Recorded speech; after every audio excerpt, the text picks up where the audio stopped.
Bueno, buenas noches para todos. La idea es hablar un poquito sobre lípidos, vamos a hacerlo interactivo. Hay varios temas para hablar, pero lo primero que me parece que es bueno discutir es ¿a qué llamamos dislipemia? O sea, cuando uno dice tengo un paciente dislipémico, ¿cómo lo definimos? Porque es un poco difícil a veces definir esto.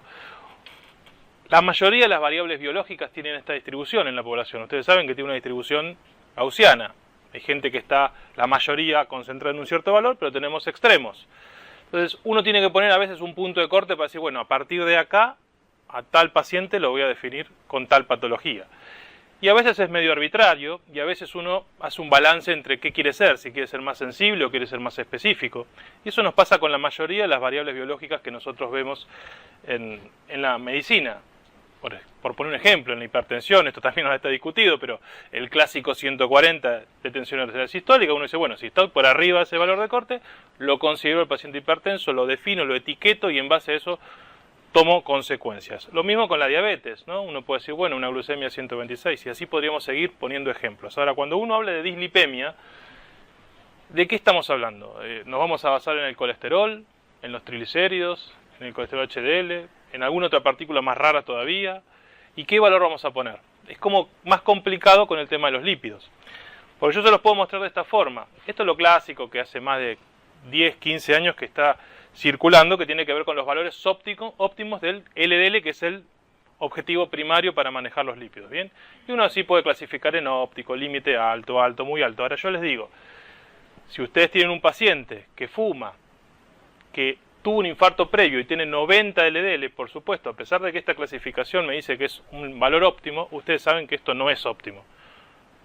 Para Carlos, que fuma y que tuvo un infarto, 90 es alto, no es óptimo.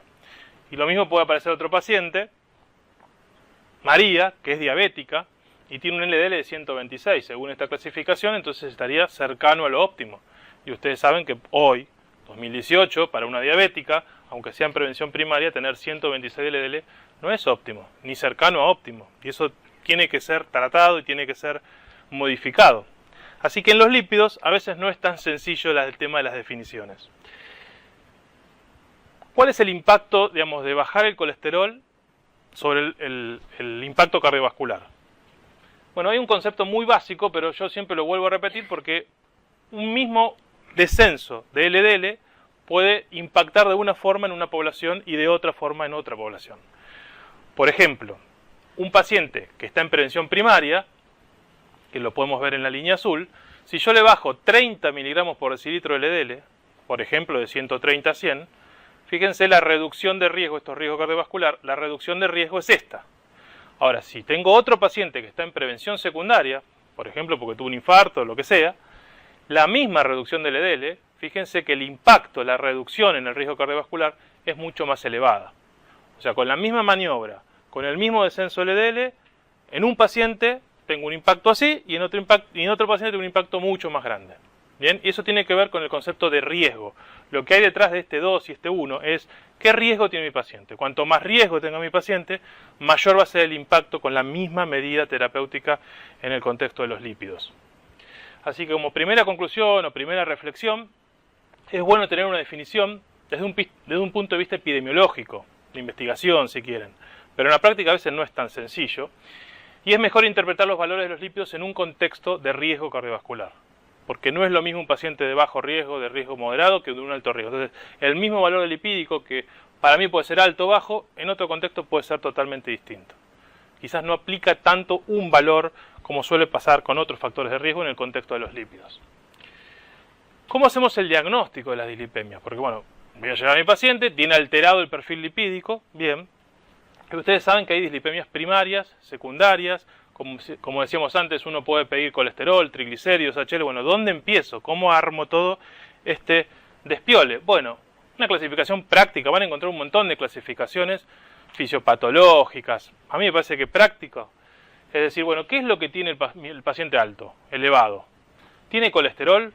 ¿Tiene triglicéridos? ¿Tiene un patrón mixto, o sea, triglicéridos y colesterol a la vez? ¿O es un problema específicamente del HDL? Diferentes patrones. Y la otra pregunta que me tengo que hacer, ¿tendrá alguna causa el paciente que en forma secundaria me está alterando los lípidos o es un trastorno primario, un trastorno genético. Con esto rápidamente ustedes pueden ubicar, digamos, la mayoría de las dislipemias que van a ver en sus pacientes. Insisto, ¿cuál es el patrón lipídico característico y hay alguna causa que lo justifique? Algunas cositas que tenemos que entender de la fisiopatología que nos van a ayudar a entender el diagnóstico. Ustedes conocen que hay varias lipoproteínas en sangre y la composición de esas lipoproteínas es distinta. Los kilomicrones, que son partículas muy grandes, fíjense que la proporción entre triglicéridos y colesterol es 10:1. O sea, básicamente tienen muchos triglicéridos. Las VLDL tienen 5:1 la relación entre triglicéridos y colesterol y las IDL 1:1. Esto lo digo porque si uno piensa que tiene algún trastorno que afecte los kilomicrones, lo primero que va a pensar es que va a tener mucha diferencia entre el nivel de triglicéridos y el nivel de colesterol. Bien, porque es 10:1 la proporción de la composición de esa lipoproteína. Lo mismo va a pasar cuando uno sospecha que el problema está en la VLDL. Otro concepto fisiopatológico que nos ayuda es LDL calculado por fórmula. Ustedes saben que la mayoría de las veces cuando uno pide un análisis y le dice, bueno, ¿cuánto dio el LDL? Eso se calcula con la famosa fórmula de Friedewald, que es una fórmula que incluye los triglicéridos, el HDL y el colesterol. Pero esa fórmula se empieza a distorsionar el resultado cuando los triglicéridos empiezan a elevarse en sangre. O sea, es muy buena cuando el paciente tiene triglicéridos normales, pero cuando uno empieza a subir el nivel de triglicéridos, empieza a fallar esa fórmula. Esto es la correlación entre la fórmula y el cálculo directo. Fíjense que es muy buena la correlación a niveles de triglicéridos bajos, es un poco modesta cuando los triglicéridos son modestos y claramente cuando los triglicéridos superan los 400, la correlación es mala. Bien, no podemos darle bolilla al valor de LDL calculado por fórmula en un paciente que tiene triglicéridos muy altos. Sería un error que estamos cometiendo. Estamos subestimando ese valor. No hay que darle bolilla. ¿Qué hacemos? En general vemos el colesterol no HDL, que es restarle al colesterol, el HDL, y es en general las metas de no HDL son 30 miligramos por arriba del valor del LDL. O sea, como concepto, si un paciente tiene hipertrigliceridemia, no le den bolilla al valor del LDL calculado por fórmula. Tienen que buscar otra alternativa para ver cómo está el patrón lipídico de ese paciente. El colesterol no HDL. ¿Qué es esto? Cuando uno mide LDL, mide una lipoproteína, que es esta. Pero sabemos que todas estas lipoproteínas, IDL, PLDL, los kilomicrones remanentes, son todas lipoproteínas aterogénicas, son todas malas. Cuando uno mide el LDL, solo se está fijando esto. Entonces, uno puede mirar todo el espectro de partículas aterogénicas, o midiendo ApoB, que eso ya es por ahí un marcador más específico y que no está disponible en todos lados, o simplemente calcular el colesterol no HDL, como decíamos antes, que es colesterol menos HDL. Así de sencillo. Ese valor, las metas que uno propone, siempre son 30 miligramos por decilitro más arriba del valor del LDL. O sea, si ustedes están acostumbrados a decir, mi paciente por su riesgo tiene que tener menos de 100 de LDL, entonces tendrá que tener menos de 130 de no HDL. Una forma muy sencilla, con una sola resta, de poder estimar todas las partículas aterogénicas que tiene mi paciente. De hecho, de otra forma, decíamos en el anterior, vuelvo al anterior un segundito, la otra forma era medir la ApoB. ¿Qué es la ApoB? Es la principal proteína que tiene cada partícula aterogénica. Yo puedo medir, se mide ApoB. Entonces yo puedo tener dos pacientes iguales, los dos con 130 LDL. Viene el resultado del laboratorio, 130. Ahora, un paciente, el de la izquierda, tiene partículas más grandes. Y un paciente, el de la derecha, tiene partículas más pequeñas y más densas. Cuando yo le mido la ApoB, cada partícula tiene una proteína de ApoB, claramente el paciente de la derecha va a tener mayores niveles de ApoB. Pero eso, lo más importante, es que se asocia con más riesgo. El paciente de la derecha, el patrón lipídico del paciente de la derecha, es un patrón muchísimo más heterogénico. Entonces, con el mismo nivel de LDL, ahora tengo dos situaciones. Uno que tiene más no HDL o más ApoB, que tiene más riesgo. ¿Bien? Estas son todas las causas primarias, algunas, ¿bien?, de trastornos de los lípidos. La mayoría son genéticas. Pero a mí, digamos, esto lo pueden después leer, digamos, lo que me interesa transmitir hoy, que todos nos llevemos de acá, es que no se nos puede pasar una hipercolesterolemia familiar, porque es muy prevalente, ¿bien?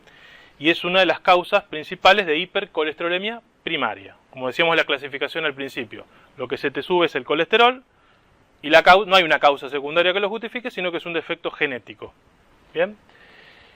Y estas son las causas secundarias, fíjense, cuando tenés colesterol alto, cuando tenés triglicéridos altos, o cuando tenés específicamente HDL bajo. Quizás la diabetes que está marcada es lo que todo el mundo conoce, pero fíjense que hay un montón, y deberíamos, en nuestro consultorio, explorar todas estas causas y tratar de ver si encontramos alguna de ellas, porque si corregimos esa causa, automáticamente es probable que se corrija el perfil lipídico y quizás no le tenemos que dar ninguna medicación al paciente. Entonces ustedes, que saben mucho más que nosotros de todas estas otras circunstancias o escenarios clínicos, debemos explorar y descartar todo este tipo de patología, fármacos, etcétera, para luego decir, bueno, no encontré nada, esto se trata de una dislipemia primaria.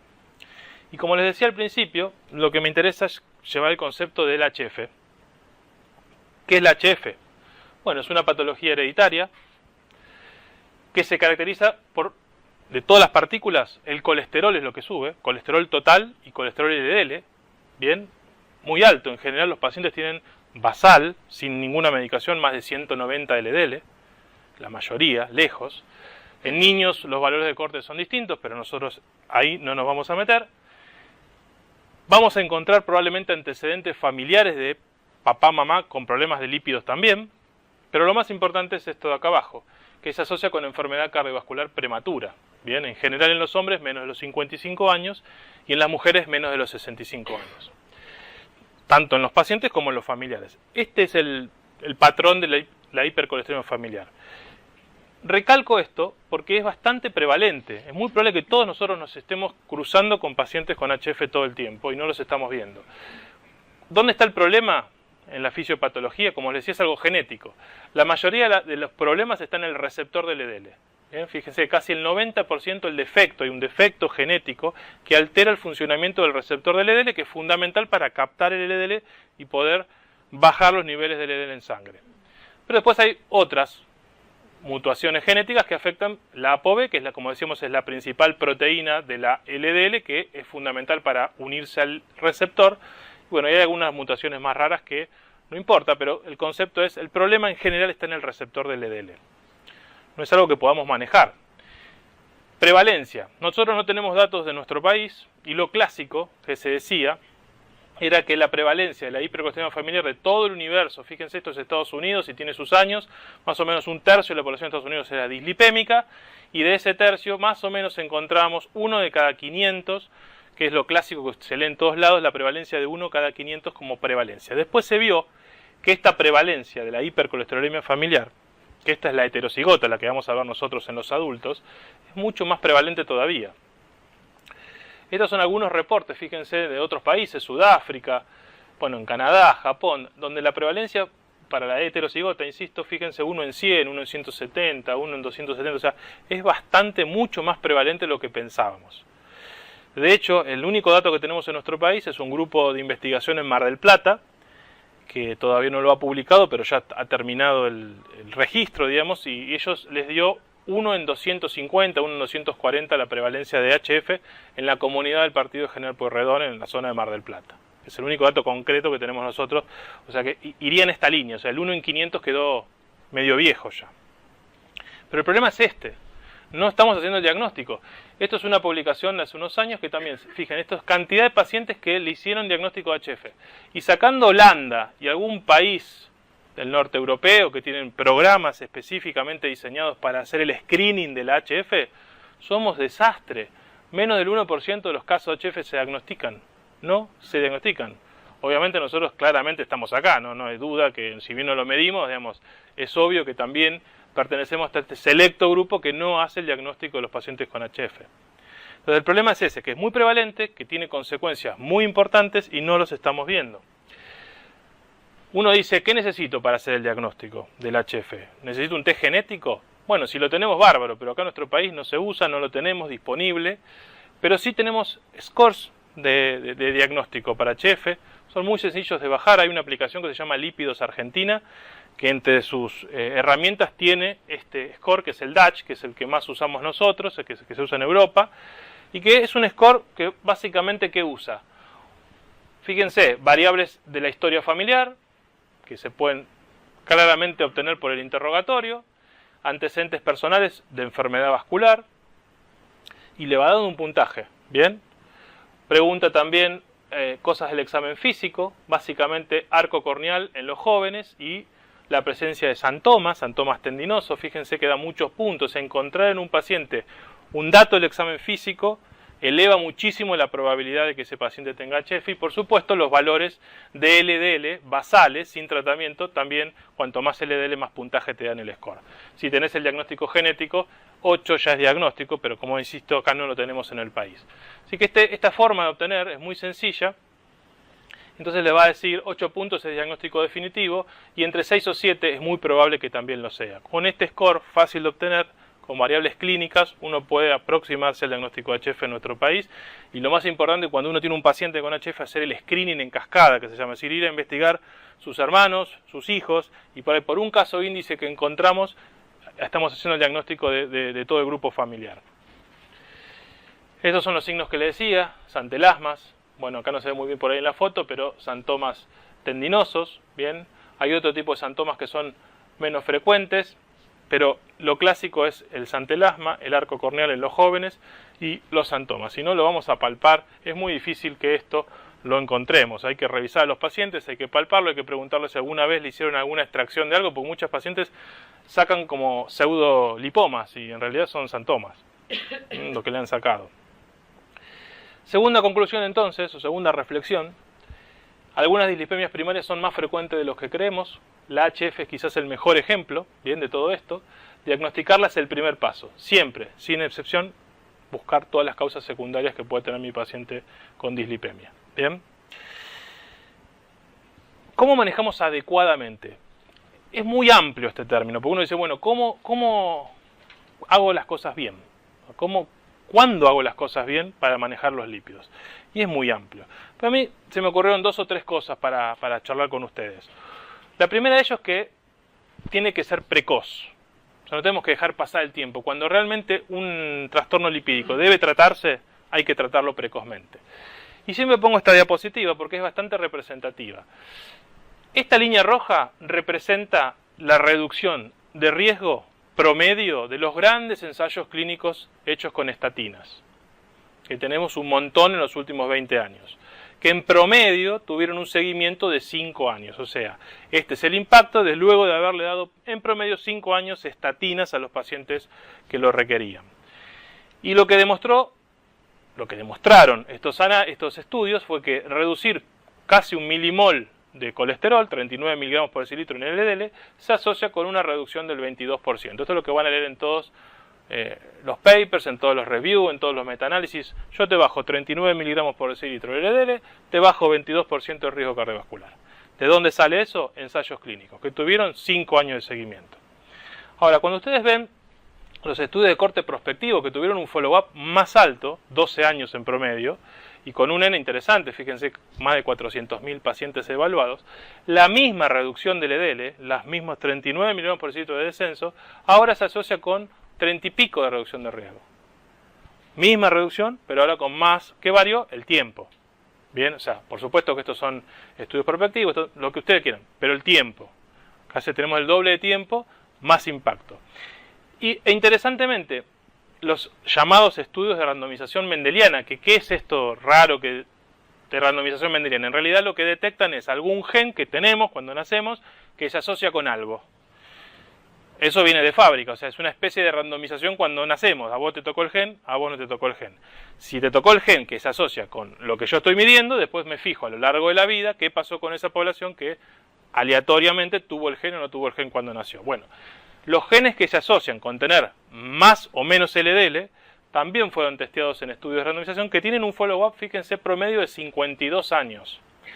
¿Esto qué quiere decir? Que la misma reducción de riesgo, de 39 miligramos por decilitro en este tipo de estudios se asoció con más del 50% de reducción de riesgo. En este en esta diapositiva conceptualmente lo que quiero transmitir es el tiempo. Cuanto más tiempo ese paciente está correctamente tratado, el impacto que vamos a tener, el beneficio clínico va a ser mayor. Por lo tanto, si tiene indicación, no esperar, empezarlo a tratar precozmente.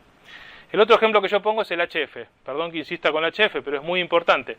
Imaginemos que esta línea verde es el horizonte temporal en cuanto el paciente la toca, tiene el evento clínico. Tiene infarto, tiene la ACV. ¿Bien? Por supuesto que hay diferentes otros factores de riesgo que me puede subir o bajar esa línea y por lo tanto yo, tocar esa línea antes o después. ¿Qué pasa con los pacientes? Fíjense, estos son los pacientes con HF homocigotas, los que probablemente nosotros no veamos. Fíjense, tienen el infarto en promedio a los 12 años. Chicos de 12 años que tienen un infarto, tienen una ACV o tienen que ser operados de CRM, ¿bien? Antes de los 15, 14, 13, 12, 11 años. Claro, son excepcionales, nosotros no los vamos a ver, pero en comparación con un promedio de un paciente típico con algunos factores de riesgo que podemos ver en la unidad coronaria, que lo tienen el infarto a los 55 años, 60 años. Ahora, ¿qué pasa con el que sí nosotros vamos a ver, que es el hipercolesterolémico heterocigota? El que decíamos recién, que tiene una prevalencia importante, que no lo diagnosticábamos. Fíjense que se adelanta 20 años, o sea, el paciente va a tener el evento 20 años antes del promedio para su edad y su sexo y su combo de factores de riesgo, solo por tener HF. Pero lo más importante es esto, que cuando yo empiezo estatinas tempranamente, precozmente, como fíjense en las curvas, esto es empezar estatina a altas dosis a los 18 años de edad, y esto es empezar estatinas a baja dosis a la edad pediátrica. Y fíjense que las curvas las tiro para adelante y casi las empardo con el paciente que no tiene HF. Lo importante de actuar en forma precoz cuando el paciente requiere. El otro tema es, bueno, lo trato. ¿Hasta dónde tengo que llegar con ese tratamiento? ¿Cuál intensivo tengo que ser? Y en los últimos tiempos, digamos, uno habla de metas de colesterol, bien, objetivos, y el LDL fue siempre el punto, digamos, que uno iba a mirar a ver qué numerito tenía el LDL para ver si estaba bien la intensidad de mi tratamiento.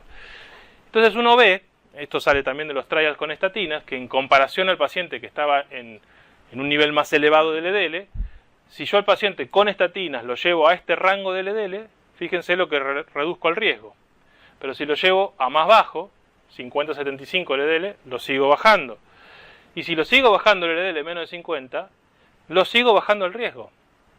O sea, todavía no encontramos, no quiere decir que no lo haya, pero todavía no lo encontramos en los ensayos clínicos de estatinas, y ahora vamos a ver con algunos otros fármacos, un valor tal en el cual el riesgo empieza a aumentar otra vez. La famosa curva J, que puede pasar, por ejemplo, con la hipertensión o con otros factores de riesgo. Todavía a más bajo LDL, menos riesgo. Más bajo, menos riesgo. Por supuesto que en términos relativos, puede ser en general en cualquier población, pero en términos absolutos, como vimos al principio, va a ser mucho más importante el impacto cuando el riesgo de la población sea más elevado. ¿Bien? Pero fíjense, ahora vamos a volver a los inhibidores de PCSK9. Estos son un grupo de fármacos que están en los últimos años dando vuelta y van a leer, que ahora vamos a ver qué son. Fíjense los niveles, por primera vez llegaron a los pacientes a 39, o sea, a 1 milimol, o inclusive a 20 miligramos de decilitro. Y esto es riesgo, o sea, esto es una correlación entre LDL y riesgo. Lo que yo les decía, en ningún momento esta curva roja empezó a repintar otra vez, no hay una curva J. Pacientes que han tenido 20 de LDL y tuvieron menos riesgo. ¿Con qué? Con estos nuevos fármacos que son inhibidores PCSK9, que ahora lo vamos a ver. Bien, pero no importa ahora eso, el concepto sigue siendo el mismo. Cuanto más bajo, en principio, mejor. ¿En quién? ¿En todos? No, en el que corresponda. Pero es un poco la pregunta de cuán intenso tengo que ser. Eso hizo que la mayoría de las metas fueran cambiando con el correr del tiempo. Cuando nos acostumbramos al valor de 100, por ejemplo, el paciente de alto riesgo que nadie discute, un paciente coronario, un paciente diabético, empezaron a aparecer en las guías el valor de 70. Y cuando nos estamos acostumbrando al valor de 70, empiezan a aparecer en algunas guías valores de 50 o 55, como meta exigente para pacientes de mucho alto riesgo. Y esto no fuimos los primeros los cardiólogos que lo pusimos, sino fueron los endocrinólogos. Los primeros que lo ponen tácitamente en una guía son los endocrinólogos americanos, que en el año 2017 ponen el valor de 55 como meta en los pacientes de más riesgo, o riesgo extremo que ellos lo llaman. ¿Bien? Pero son los primeros en todo el globo en poner ese valor. Y empezaron después algunas otras sociedades también a replicarlo. ¿De dónde salió esto? de los estudios que ahora vamos a ver probaron una segunda droga más allá de las estatinas para seguir bajando el colesterol y que si eso se asoció con una reducción más del riesgo cardiovascular. ¿A qué nos pasa en la práctica? Que somos malos para dar estatinas. Somos malos. Este es el grupo de los estudios EuroAspire. Sí, chao, gracias.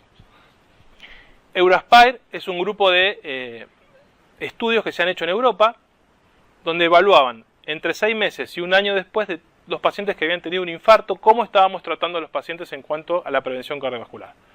O sea, cuánto seguían fumando, cómo estaba su presión, cómo estaba su colesterol, o sea, cómo lo estábamos medicando un año después de haber tenido un infarto, no cualquier cosa, ¿bien?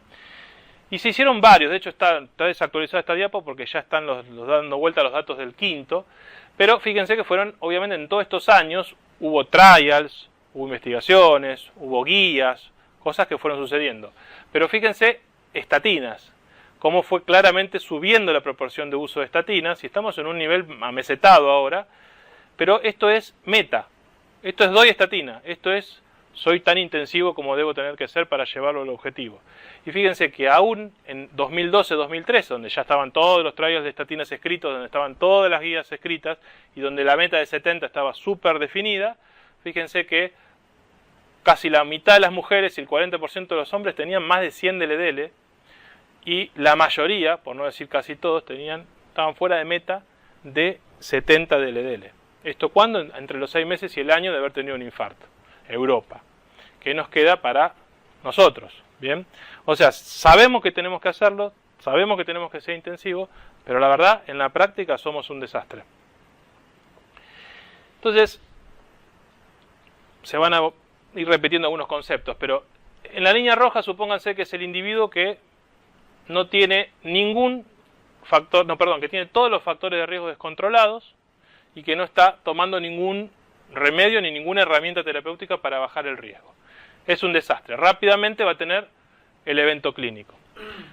Por otro lado tenemos el paciente verde, que es el tipo que tiene todos los factores de riesgo controlados y que está tomando toda la medicación que le corresponde, excepto los factores de riesgo no modificables.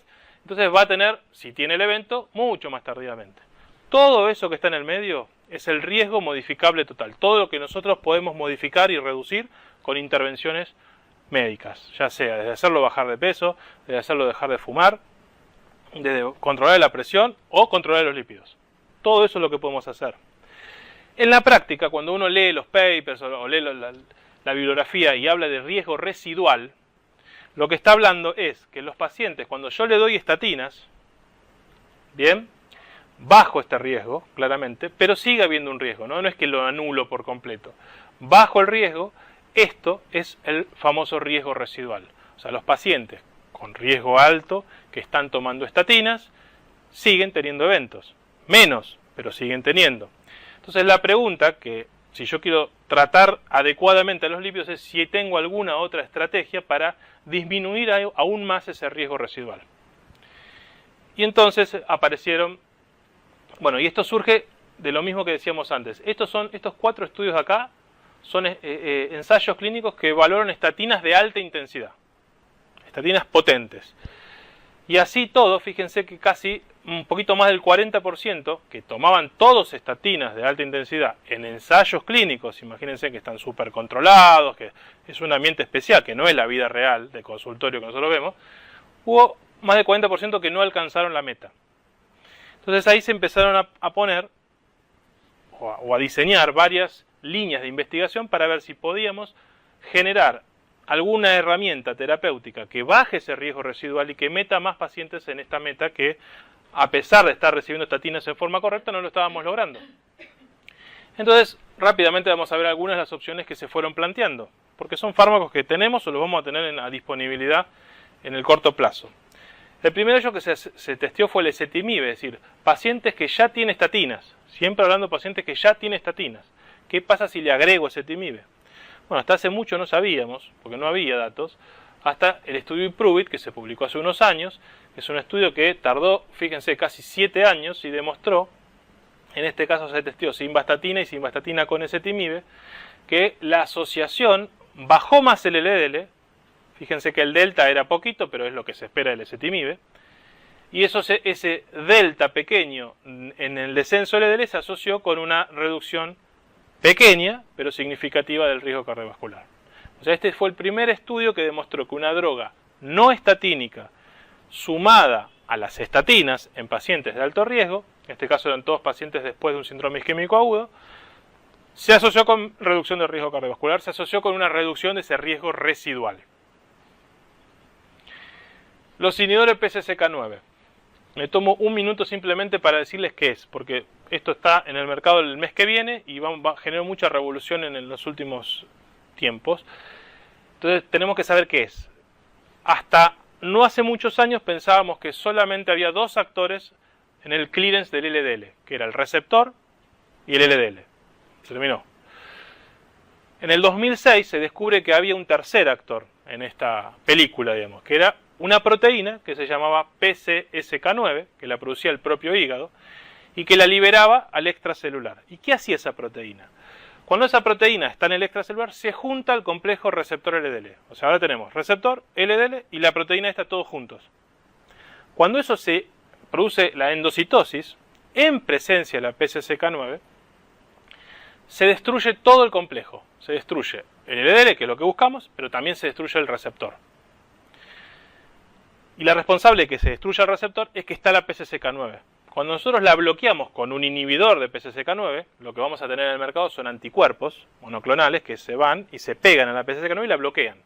Cuando no tengo PCSK9, o sea, queda solamente el receptor y el LDL, se produce la endocitosis, pero ahora se separa el LDL, que se destruye, y el receptor se recicla.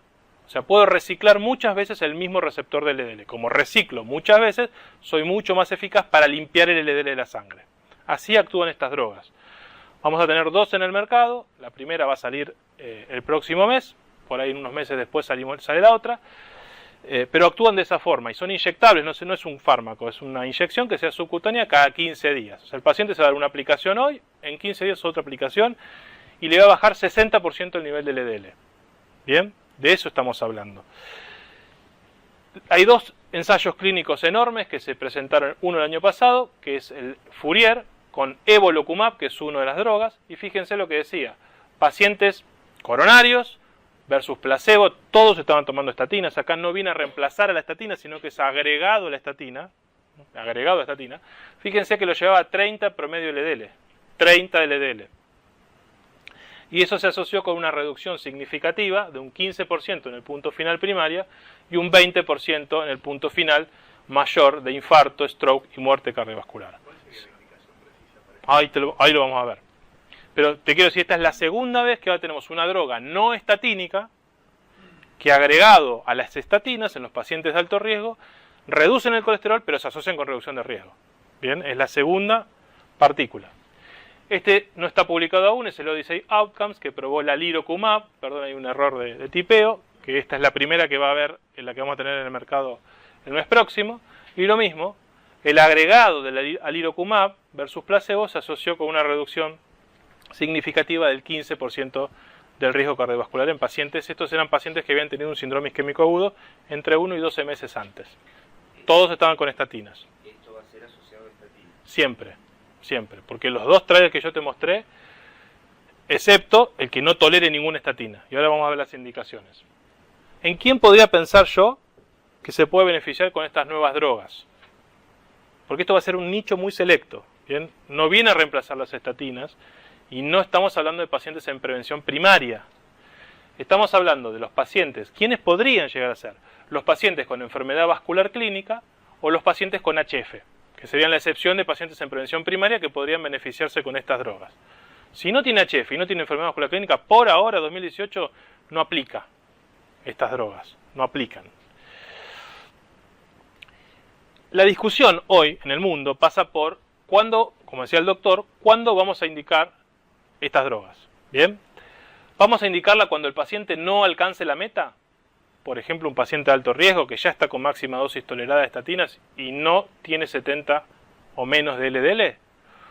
O voy a buscar un umbral. Acá fíjense que está la palabra meta y acá está la palabra umbral.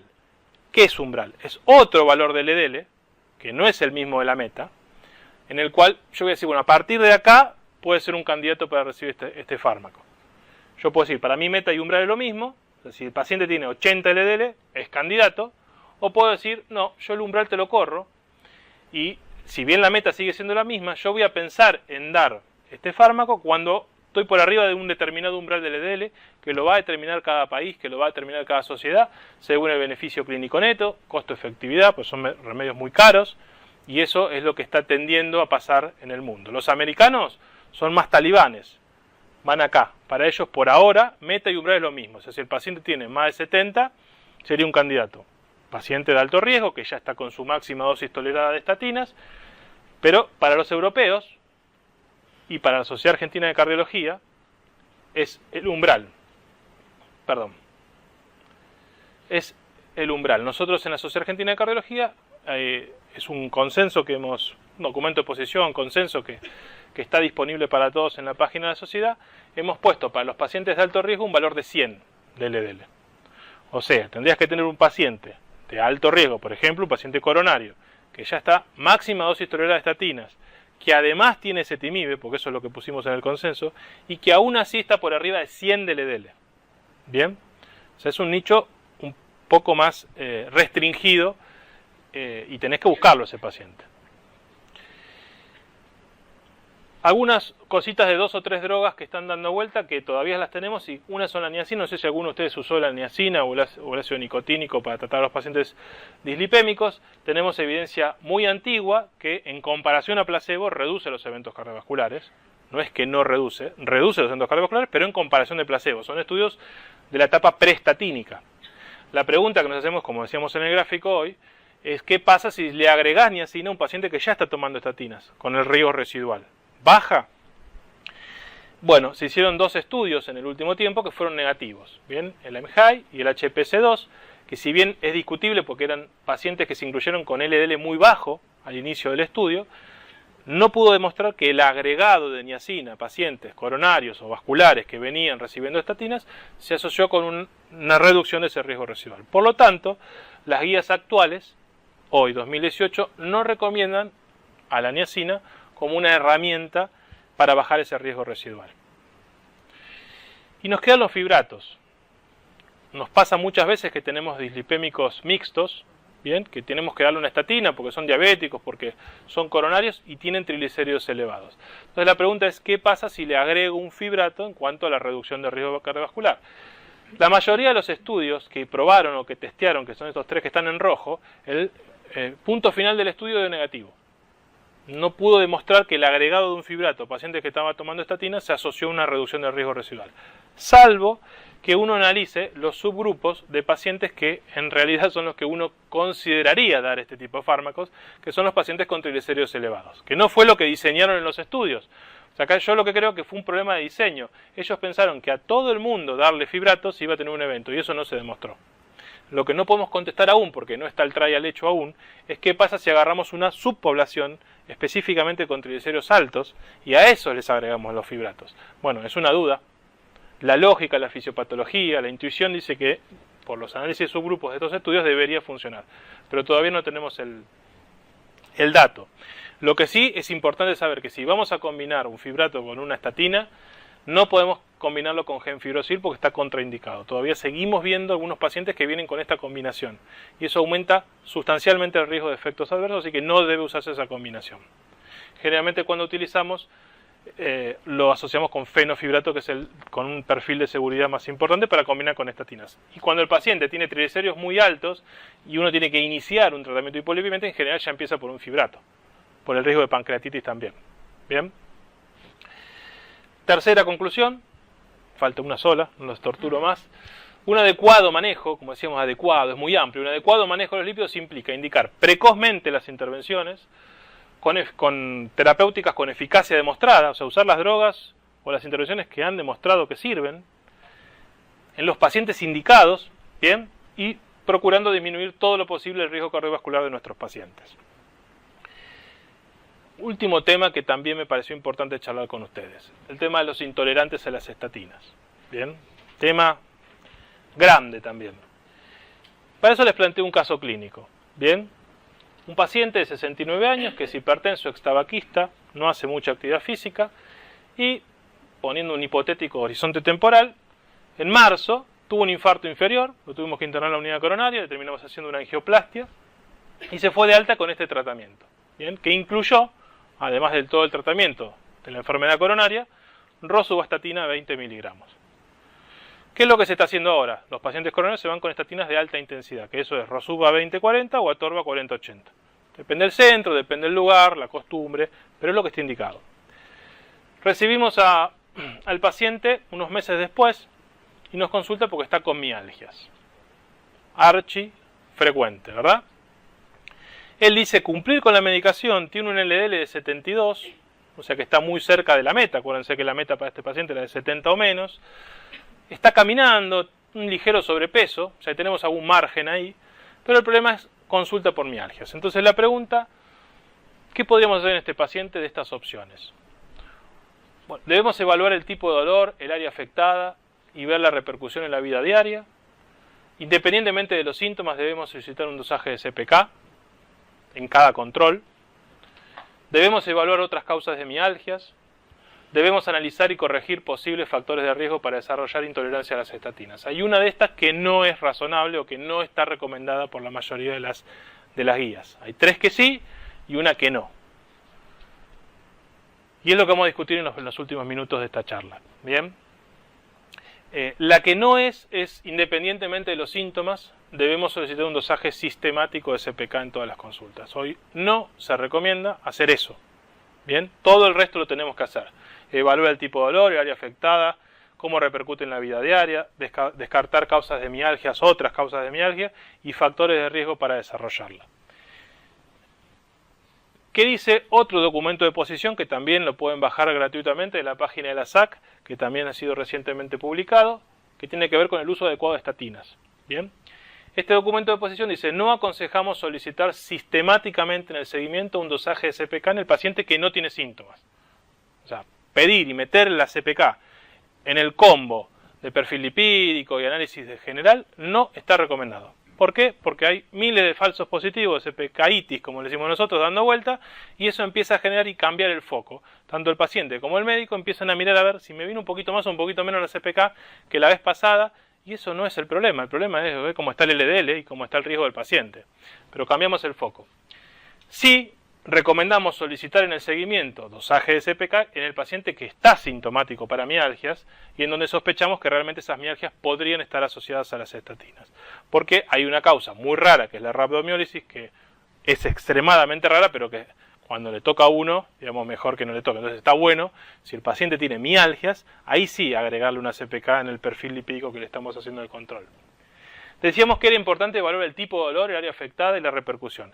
Es posible cuando el dolor lo refieren en un grupo muscular determinado, a veces lo pueden referir como debilidad extrema, rigidez, calambres es más raro, pero puede ser posible, o una fatiga muy marcada de golpe. Eso a veces se ve en los pacientes. Es improbable cuando lo describen como hormigueo, como espasmos, como dolor punzante, calambres a la noche, dolor en las articulaciones, un clásico. Eso no es mialgia por estatina. ¿Bien? Lo otro es que si es bilateral es más posible que es unilateral. Son todos datos del interrogatorio que nos van orientando a ver qué tal probable puede ser ese síntoma asociado a las estatinas. Como decíamos en el caso clínico, debemos evaluar otras causas secundarias. ¿Bien? La historia de miopatía o enfermedad reumatológica, por supuesto, eso explicaría una elevación de un CPK o un dolor muscular que no tiene nada que ver con las estatinas. Esto también es bastante común, la actividad física extrema los días previos a las extracciones. ¿Bien? Siempre pregunten, y en realidad lo que tendríamos que hacer si pedimos CPK, recomendar que en las 48 horas previas a la extracción de sangre no hagan actividad física intensa. Bueno, ahí tienen traumas, convulsiones, deficiencia de vitamina D, hipotiroidismo, infecciones virales. Hay un montón de causas que uno las tiene que tener como presentes para ver si alguna de ellas estaría justificada la mialgia. ¿Bien? Lo mismo los factores predisponentes, porque algunos los podemos evitar, sabiendo que eso le va a generar más riesgo de tener un efecto adverso a mi paciente. ¿Bien? Generalmente los pacientes frágiles, los que consumen alcohol o drogas, decíamos situaciones de ejercicio extremo, deshidratación.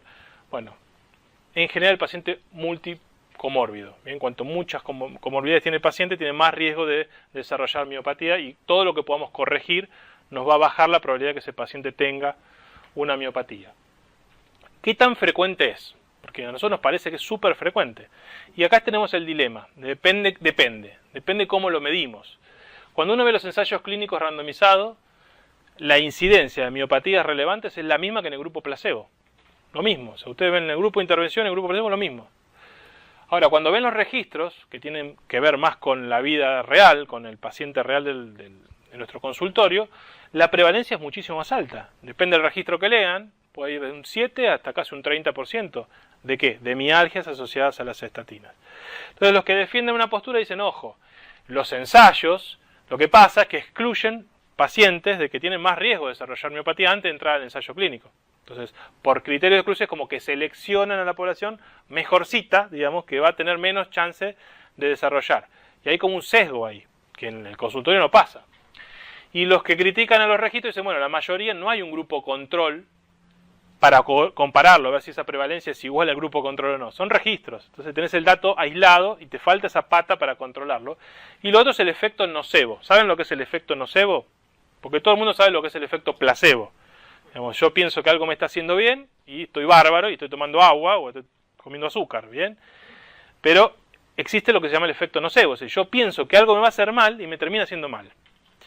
Y es muy interesante, yo siempre, bueno, antes de mostrarle el trabajo, esta es la definición de intolerante a las estatinas de este mismo documento, porque cuando tengamos que pensar en una droga distinta o en una cosa rara y tenemos que definir quién es el intolerante, bueno, tenemos que poner todos de acuerdo a quién vamos a llamar intolerante. Entonces, en principio, definimos como intolerante cuando tenemos un cuadro clínico caracterizado por la incapacidad de tolerar al menos dos estatinas, ¿bien? Una estatina a la dosis diaria más baja y otra estatina a cualquier dosis diaria, debido a síntomas musculares clínicamente plausibles, por eso lo del interrogatorio previo, relacionado temporalmente con el tratamiento. Eso es típico también, o sea, el dolor muscular y dejó la estatina hace 6 meses de tomar. No hay una relación temporal y muchas veces, digamos, lo que se llama el redesafío, si uno puede probar reponer nuevamente la medicación y la aparición nuevamente de los síntomas, eso refuerza que la asociación es verdadera y que es real ese síntoma. Esto es lo que le decía, me adelanté una diapositiva. Este estudio me encantó porque es una forma de documentar lo que hablamos, del efecto nocebo. El estudio Ascot probó atorvastatina versus placebo en prevención primaria. ¿Bien? El estudio se hizo entre el 98 y el 2002, tuvo 10.000 pacientes, la mitad estaba asignado a estatina, la mitad placebo. Cuando van a medir al final del estudio a ver cuál fue la incidencia de miopatía, ¿qué pasó? Lo que decíamos antes. Lo mismo. En el grupo placebo, la misma incidencia de miopatía que en el grupo atorvastatina. La misma. Los autores de este trabajo dijeron, bueno, ¿qué vamos a hacer ahora? Terminó el trial, vamos a abrirlo. Vamos a abrirlo, o sea, no va a ser más ciego, pero vamos a seguir con la misma población y vamos a seguir viendo a ver qué pasa con las miopatías. Y lo que vieron es que en este mismo estudio, con la misma población, hubo algún entrecruzamiento, siempre hay un entrecruzamiento, pero se evaluaron los pacientes que estaban medicados, tuvieron un 41% más riesgo significativo de miopatías en comparación al placebo. O sea, la misma población que había tenido la misma incidencia, cuando abrieron y se enteraron de lo que estaban tomando, un montón más empezaron a tener dolores musculares por estatinas. Y eso es lo que yo le decía el efecto nocebo. El efecto nocebo tiene múltiples fuentes, digamos. Puede ser desde mi vecina que me dice, no tomes eso porque es un veneno, otro médico que le dice, debe ser por eso, algo que lee en una revista, algo que lee en internet. Todo eso hace para el efecto nocebo. Les muestro otro estudio recientemente publicado, me pareció súper interesante. Esto es, número de páginas web en el país que hablan mal de las estatinas. Generalmente son páginas no médicas, ¿bien? Generalmente son de divulgación general. Y esta es la prevalencia en ese país de intolerancia a las estatinas.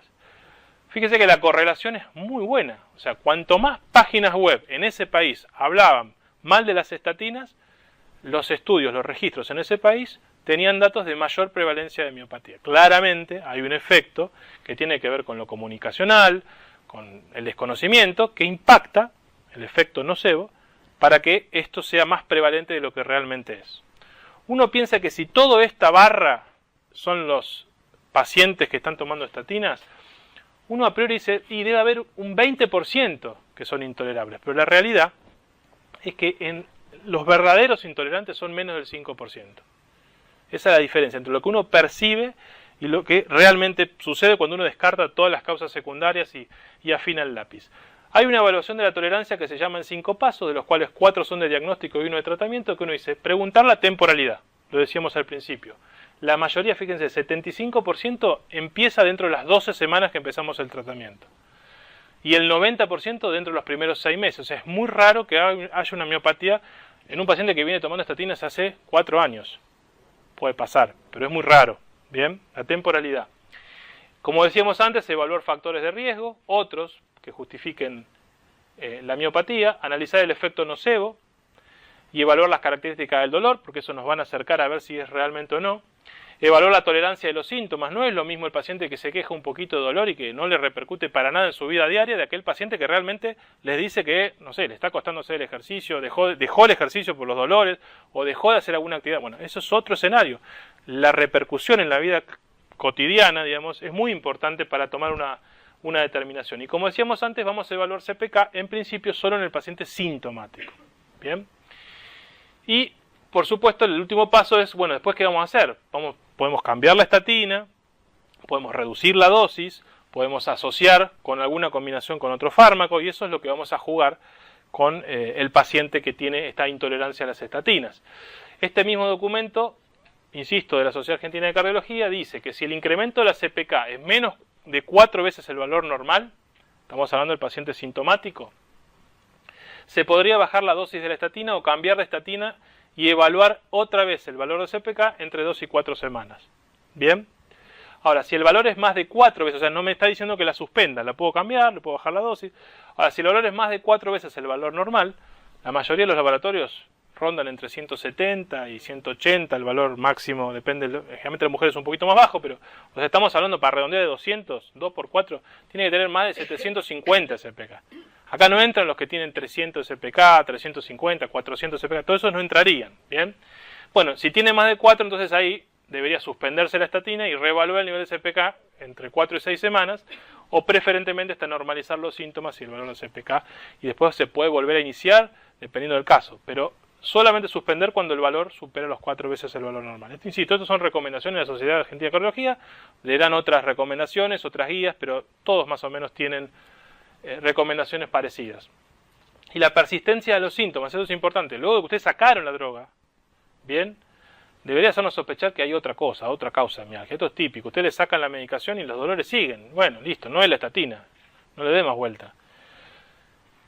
Y lo que les decía antes, lo que se llama el redesafío, es decir, en algunos pacientes, recolocar la medicación, volver a hacer la prueba, que vuelvan a aparecer los síntomas, también nos ayuda a confirmar el diagnóstico.